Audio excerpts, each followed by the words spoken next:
We're baking sweet potato halves simply and easily in an air fryer or oven.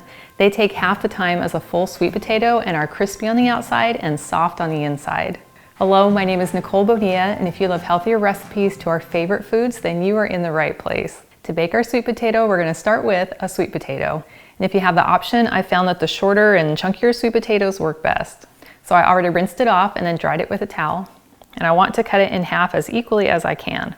And now we have two sweet potato halves that are pretty even in thickness. And now we have the option of either baking it in the oven or in your air fryer basket. The air fryer takes less time and doesn't quite heat up your kitchen as much, but you can also bake more at a time if you're doing them in the oven, and either method works great.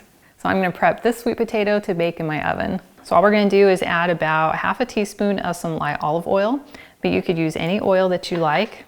And then we're just going to rub that right into the flesh side. And we'll repeat for both halves. And then I'll just sprinkle some coarse sea salt on both halves. Then we simply flip them over. And then these are ready to go into a 400-degree oven for anywhere between about 30 to 40 minutes. And you'll know they're done when they're fork tender. Now here's the sweet potatoes that I baked in my air fryer. So I first laid them on a sheet of parchment paper that I cut to size. And you can see my little fork marks where I was testing to make sure it was done. And these have been allowed to cool for a few minutes, so we'll go ahead and flip these over. Oh, those look so good.